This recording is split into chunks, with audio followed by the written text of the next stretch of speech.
कोई भी ग्रह किसी भी चीज़ को लेके नेगेटिव है या पॉजिटिव है, आज इसको समझेंगे।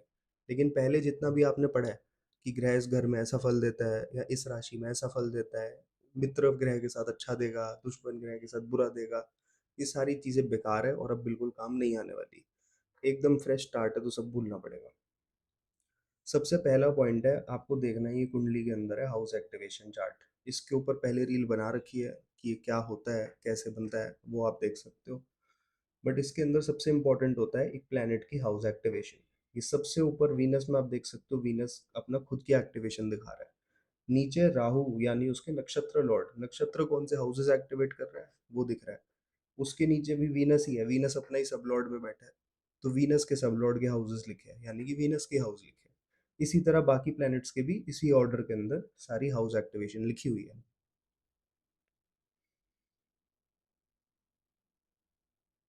अब हम इनमें से किसी भी एक प्लैनेट को पिक करेंगे, उसको पिक करेंगे और देखेंगे वो किसी चीज़ के लिए पॉजिटिव है या नेगेटिव है। आज दो टॉपिक होंगे, मैरिज और मूड।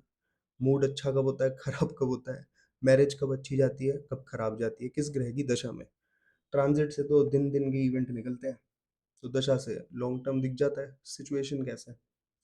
तो सबसे पहला पॉइंट है, ये ले लिया हमने स्क्रीनशॉट। अब हम खोलेंगे इसको एक एडिटिंग ऐप में, इजी हो जाएगा आपको समझाना। इसके अंदर अब हम देखेंगे मार्स को। मैरिज के लिए पॉजिटिव हाउसेस नेगेटिव हाउसेस क्या है। पॉजिटिव फॉर मैरिज आर 2, 7, 11, ठीक है। लेकिन दूसरा 5 और 9 भी है, 5 और 9 भी पॉजिटिव है। नेगेटिव क्या है, नेगेटिव है 1, 6, 10। 1, 6, 10 जहाँ एक्टिवेट होगा वो है नेगेटिव हाउस, तो वो करता है दिक्कत मैरिज के लिए। अब एक प्लेनेट के अंदर हमें देखना है, ये प्लेनेट का खुद का लिखा है नाम सबसे पहले, प्लेनेट, नीचे लिखा है नक्षत्र, उसके नीचे लिखा है सब लॉर्ड। सब लॉर्ड की एक्टिवेशन सबसे ज़्यादा मैटर करेगी। सब लॉर्ड कम से कम नक्षत्र लॉर्ड से डबल पावरफुल होता है, और नक्षत्र लॉर्ड ऑलमोस्ट प्लैनेट से डबल पावरफुल होता है। अब इसका अर्थ क्या है इसको समझते हैं। इसके अंदर आप देखिए पॉजिटिव है 2 और 7, अच्छे नंबर है।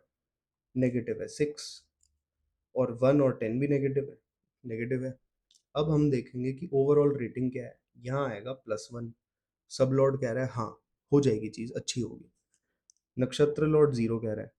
तो अब सब लॉर्ड और नक्षत्र लॉर्ड ने जो कह दिया वही होना है। प्लेनेट की ज़्यादा नहीं चलेगी, रेयरेस्ट टू रेयर केस में चलेगी प्लेनेट की। यहाँ पे प्लेनेट कह रहा है नहीं हो पाएगा, पर फर्क नहीं पड़ता, ये प्लेनेट मैरिज के लिए तब भी पॉजिटिव है। ज़्यादा पॉजिटिव नहीं है पर पॉजिटिव है, तो मैरिज इसमें चलेगी। लड़ाई तो देखो सबकी लाइफ में होती है, पर 1, 6, 10 से सिर्फ लड़ाई बढ़ेगी, मैरिज चलेगी ज़रूर इस ग्रह में। समझ गए। इसकी महादशा अंतरदशा एक पॉजिटिविटी लाएगी, नेगेटिविटी नहीं लाएगी। अब इसी तरह हम देखेंगे एक और प्लेनेट थोड़ा इजी करके। ये देखो, इसमें है पॉजिटिव 1, 2, 3, 9 भी एक तरह से पॉजिटिव है, हमने डिस्कस किया है अभी। कम है पर है। और नेगेटिव ये है, तो हमें देखना है +1, +1, 0। वीनस एकदम पॉजिटिव है मैरिज के लिए। तो इससे आपको समझ आ गया होगा पॉजिटिव और नेगेटिव कैसे हम काउंट करेंगे। बेसिक, सबसे पहले सब लॉर्ड ही मैटर करेगा। इसी तरह अब आप बाकी प्लेनेट में भी लगाओगे तो आपको समझ आ जाएगा पॉजिटिव कौन से नेगेटिव कौन से है।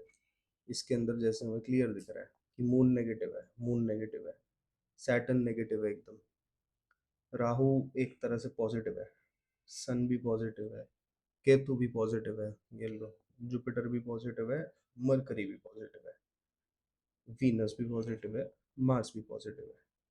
अब मैटर करेगी दशा, दशा के ऊपर अलग वीडियो बनेगा। पर अभी समझो अब मूड कैसे चलता है। मूड को पहले समझ लो, मूड कैसे चलता है सबसे ज़रूरी है ज्योतिष का। अगर ज्योतिष यही नहीं बता पा रहा कि मूड कैसा चल रहा है, तो फिर तो कुछ नहीं हो पाएगा। और पहले का मूड भी प्रेडिक्ट करना आना चाहिए, तभी तो कोई सेंस बनेगी। आगे का तो कुछ भी बोल दो, अभी थोड़ी हुआ है वो। अब हम केतु के अंदर देखेंगे। सबसे पहले मूड की कहानी है। मूड के पॉजिटिव और नेगेटिव हाउसेस मूड के भी होते हैं। तो हैप्पीनेस अलग होती है। हैप्पीनेस हो गई हैप्पी इंसान, हैप्पी आता है 5 से 11 से, साथ ही साथ 9 से भी आता है, पर डिटैचमेंट के थ्रू आता है, फर्क पड़ना बंद हो जाता है, खुशी नहीं हो जाती। 5, 11 एक साथ आएगा, कुछ खुशी वाली बात हो गई, सब सही हो गया। 9 अकेले आएगा तो वो कह रहा है फ़र्क पड़ना बंद हो गया। और ओवरऑल हैप्पीनेस को बढ़ाता ही है, खुशी बढ़ाता है। जिसको फ़र्क नहीं पड़ता वो खुश है, जिसको ज़्यादा फ़र्क पड़ता है वही तो परेशान है। अब परेशान कौन है? स्ट्रेस कहाँ से आता है? स्ट्रेस की एक्टिवेशन है 2168। स्ट्रेस, ठीक है? सिंपल भाषा में एक्टिवेशन है। अब सिंपल बातों में मैथ्स ही हो रही है, कोई बहुत बड़ी अबड़ थबड़ नहीं कर रहे हम। एंजाइटी, तीसरी चीज जो हम फील करते हैं, एंजाइटी आती है 7 8 12 से। अब इसके अंदर एक और चीज समझने वाली है। 5 11 9 अकेले भी होते हैं तो वो खुशी को ही रिप्रेजेंट करते हैं, अगर प्रॉब्लमेटिक वाली एक्टिवेशन साथ में ना हो रही हो। ये दोनों प्रॉब्लमेटिक है, प्रॉब्लम स्ट्रेस और एंजाइटी। हैप्पीनेस अपनी अलग है। अब स्ट्रेस तब भी हो सकता है इनमें से कोई तीन भी एक्टिवेट हो जाए, चारों की एक्टिवेशन नहीं चाहिए। और सेम है एंग्जाइटी का, इनमें से कोई दो भी एक्टिवेट हो जाए, हो जाएगी एंग्जाइटी। गुस्सा भी आएगा, ये गुस्से का भी कॉम्बिनेशन सेम ही है बाय चांस। दूसरी बात है इमोशनलेसनेस। ये तो बढ़ जाती है अगर ये चारों एक साथ एक्टिवेट हो जाए, इसको फील चीज़ें कम होती है।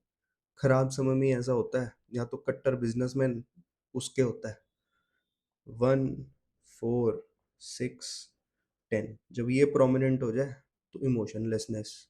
अभी हम इसके ऊपर पूरा देखेंगे कि किसी का मूड कैसा चल रहा है किस ग्रह के अंदर। 2 3 ग्रहों पे ट्राई करेंगे। इसको लिख लो इमोशनलेस। गंदी हैंडराइटिंग है, चलो समझ पा रहे हो। ये लो। अब हम देखेंगे इमोशन मून में कैसा है। मून के अंदर आपने क्लियरली देख लिया होगा, इमोशन तो है, इमोशनलेसनेस पहला आ गया 1 4 6 10। इमोशन उड़ गया। दूसरा 1 6 8। ये देखो 1 6 8, ये भी प्रॉब्लम है, स्ट्रेस भी है। तो मून में ये बंदा स्ट्रेस्ड है और इमोशनलेस है। 11 है सबसे नीचे, तो वो इमोशनलेसनेस के भी ऊपर थोड़ा सा उठ रहा है, बट स्ट्रेस तो देगा। खुश खुश नहीं हो पाएगा, ज़्यादा खुशी नहीं है। मार्स के अंदर देखो ज़्यादा बड़ी प्रॉब्लम है। मार्स के अंदर आपको दिखेगा 2 1 6 8 पूरे कनेक्ट हो रहे हैं। 7 8 भी हो रहे हैं। 1 4 6 10 भी हो रहा है, ये देखो 1 4 6 10, 2 1 6 8 और 7 8 8। सारे कॉम्बिनेशन है इसमें हमारे पास। ये है परेशानी का, एकदम परेशानी का। इसमें सारे दुख दर्दाएं सभी हो जाएगा। यहाँ देखो ये और खतरनाक है। 2 भी है इसमें, 1 6 8 भी है, 7 8 12 भी है। ये 7 8 12, 2 1 6 8, 1 4 10 नहीं है। तो थोड़ा सा इमोशन तो है ही इसमें। 9 भी आ रहा है, 9 इमोशन बढ़ाता है, डिटैचमेंट ला रहा है, कुछ भरोसा ही हो रहा है, तो भगवान पे फेथ आ रही है। 9th हाउस के ऊपर वीडियो बना रखी है, आप देख सकते हैं। और वो इंस्टाग्राम पे इतना लंबा नहीं बनाया उसमें। अब इमोशन के अंदर आप ऐसे समझ गए हो दुख सुख कैसे दिख रहा है। अब सुख कब आ रहा है इसको ये भी देख लेते हैं। ये देखो यहाँ पे 2 है, 6 है, बट 1 6 8 या कुछ और नंबर नहीं आ रहे, तीनों एक साथ एक्टिवेट नहीं हो रहे। दो एक्टिवेशन में इशू नहीं आता, तीन होंगे एक साथ तभी आएगा इसमें। 2 1 6 8 वाले की बात कर रहा हूँ, 7 8 12 की नहीं कर रहा, फिर से बता रहा हूँ। अब देख लो, 7 8 12 तो नहीं है, बट 7 12 12 है। ये देखो कनेक्ट हो रहा है। तो एंग्जाइटी तो है, पर ये एंग्जाइटी ओवरकम होगी नहीं होगी। देखो 9 है पॉजिटिव, 9 है पॉजिटिव, 5 है पॉजिटिव। ये एक दूसरे को इन्होंने पूरा काट देना है और सब इसका ठीक है। थोड़ा बहुत दिल घबरा रहा है बट ओके है, सब ठीक चल रहा है, परेशान नहीं है। परेशान मून में होंगे, मार्स में होंगे, राहु में होंगे। अभी मून में होंगे, मार्स में होंगे, राहु में होंगे का मतलब क्या है? इनकी दशाओं में होंगे, महादशा और अंतरदशा स्पेसिफिकली। अब दशा के ऊपर वीडियो अलग से बना रखा है, वो आपको अलग से ही देखना पड़ेगा वरना बहुत लंबा हो जाएगा। इतनी पढ़ाई एक दिन में करना सबको मज़ा नहीं आता।